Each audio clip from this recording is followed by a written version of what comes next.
ഓം നമോ നാരായണായ. ഹരിപ്രിയ അസ്ട്രോവിഷൻ ചാനലിലേക്ക് എല്ലാവർക്കും സ്വാഗതം.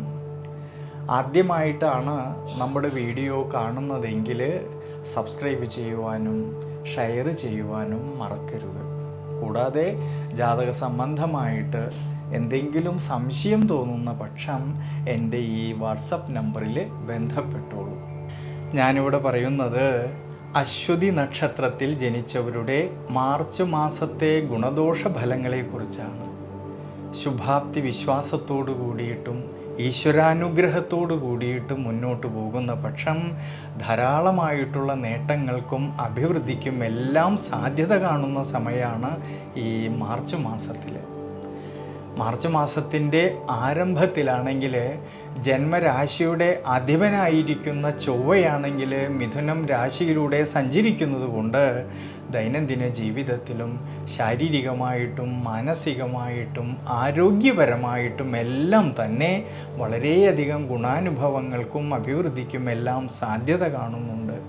ഈ ഗുണാനുഭവങ്ങളെല്ലാം കാണുന്നുണ്ടെങ്കിലും ശ്രദ്ധിക്കേണ്ടുന്നതായിട്ടുള്ളൊരു കാര്യം, മാർച്ച് മാസം 15-ാം തീയതി മുതൽ ഈ ജന്മരാശ്യാധിപനായിരിക്കുന്ന ചൊവ്വയാണെങ്കിൽ 4-ാം ഭാവത്തിൽ നീചബലത്തോടു കൂടിയിട്ട് സഞ്ചരിക്കുന്നത് കൊണ്ട് 15-ാം തീയതിക്ക് ശേഷമുള്ള സമയങ്ങളിൽ ആരോഗ്യ പരിപാലനത്തിലും യാത്രകളിലും ഡ്രൈവിങ്ങിലും എല്ലാം തന്നെ കൂടുതലും ശ്രദ്ധിക്കുന്നത് വളരെ നല്ലതാണ്. കഴിവതും ഈ സമയത്ത് അനാവശ്യമായിട്ടുള്ള യാത്രകൾ ഒഴിവാക്കുന്നത് വളരെ ഉചിതമായിട്ടാണ് കാണുന്നത്. എന്നാൽ ചില സമയങ്ങളിലാണെങ്കിലോ മനസ്സിന് അനാവശ്യമായിട്ടുള്ള ചിന്തകൾ സ്വാധീനിക്കുന്നത് കൊണ്ട് പ്രതിസന്ധികളിൽ തളരാതെ വളരെയധികം ദീർഘവീക്ഷണത്തോടു കൂടിയിട്ട് മുന്നോട്ട് പോകേണ്ടുന്നതായിട്ടൊരു സമയം കൂടിയാണ്. വിദ്യാർത്ഥികൾക്കാണെങ്കിൽ ഈ മാർച്ച് മാസത്തിൽ പഠന സംബന്ധമായിട്ട് ശ്രദ്ധയും ജാഗ്രതയും വളരെ നല്ലതാണ്. വിദ്യാമാതുലകാരകനായിരിക്കുന്ന ബുധൻ്റെ 12-ാം ഭാവത്തിലെ സ്ഥിതിയും കൂടാതെ മാർച്ച് മാസം 15-ാം തീയതി മുതൽ 5-ാം ഭാവനാഥനായിരിക്കുന്ന സൂര്യൻ ദുരിതഭാവത്തിലൂടെ സഞ്ചരിക്കുന്നത് കൊണ്ട് കഠിനാധ്വാനം ചെയ്തു പഠിക്കുന്ന കാര്യങ്ങളിലേക്ക് കൂടുതലും ശ്രദ്ധ വേണ്ടുന്നതായിട്ടൊരു സമയമാണ്. ഈ സമയത്ത് അലസതകളോ ക്ഷീണാവസ്ഥകളോ വരാതെ നോക്കുന്നത് വളരെ ഉചിതമായിട്ടാണ് കാണുന്നത്. തൊഴിൽപരമായിട്ട് ചിന്തിക്കുമ്പോഴാണെങ്കിൽ കർമാധിപനായിരിക്കുന്ന ശനീശ്വരനാണെങ്കിൽ തൻ്റെ സർവാഭിഷ്ട സ്ഥാനമായിട്ടുള്ള കുംഭം രാശിയിൽ 11-ാം ഭാവത്തിൽ ലാഭസ്ഥാനത്തിലൂടെ സഞ്ചരിക്കുന്നത് കൊണ്ടും ഈ സമയത്താണെങ്കിൽ ഭാഗ്യാധിപനായിരിക്കുന്ന സർവേശ്വരകാരകനായിരിക്കുന്ന വ്യാഴത്തിൻ്റെ ദൃഷ്ടിയാണെങ്കിൽ ഈ കർമ്മസ്ഥാനത്തേക്ക് വരുന്നത് കൊണ്ട് സ്വയം തൊഴിൽ ചെയ്യുന്നവരിലും ബിസിനസ് മേഖലകളിൽ പ്രവർത്തിക്കുന്നവരിലും ഔദ്യോഗിക മേഖലകളിൽ പ്രവർത്തിക്കുന്നവരിലും അവർ അധ്വാനിച്ചതിൻ്റേതായിട്ടുള്ള നേട്ടങ്ങൾക്ക് സാധ്യത കാണുന്നതായിട്ടുള്ളൊരു സമയമാണ്.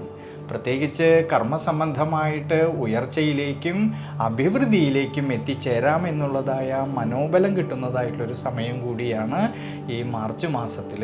എന്നാൽ ശ്രദ്ധിക്കേണ്ടുന്നതായിട്ടുള്ളൊരു കാര്യം, 7-ാം ഭാവനാഥനും നിവർത്തിനാഥനുമായിരിക്കുന്നതായ ശുക്രനാണെങ്കിൽ 12-ാം ഭാവത്തിൽ ദുരിതസ്ഥാനത്ത് ഉച്ചബലത്തോടു കൂടിയിട്ട് സഞ്ചരിക്കുന്നതും മാർച്ച് മാസം 15-ാം തീയതി മുതലാണെങ്കിൽ 5-ാം ഭാവനാഥനായിട്ടുള്ള സൂര്യനും ദുരിതസ്ഥാനത്തിലൂടെ സഞ്ചരിക്കുന്നത് കൊണ്ട് പ്രത്യേകിച്ച് മാർച്ച് മാസം 15-ാം തീയതിക്ക് ശേഷം ബിസിനസ് സംബന്ധമായിട്ട് പുതിയ പുതിയ തീരുമാനങ്ങൾ എടുത്ത് പ്രവർത്തിക്കുമ്പോൾ കൂടുതലും ശ്രദ്ധിക്കുന്നത് വളരെ നല്ലതാണ്.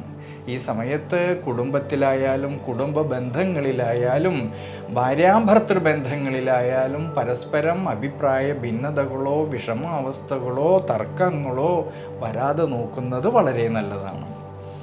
എന്നാലോ ധനസന്താനകാരകനായിരിക്കുന്ന സർവേശ്വരകാരകനായിരിക്കുന്ന വ്യാഴമാണെങ്കിൽ 2ാം ഭാവമായിട്ടുള്ള കുടുംബസ്ഥാനത്ത് നിൽക്കുന്നത് കൊണ്ട് ധനപരമായിട്ട് ഉയർച്ചയ്ക്കും അഭിവൃദ്ധിക്കും സാധ്യത കാണുന്നുണ്ട് ഈ മാർച്ച് മാസത്തിൽ.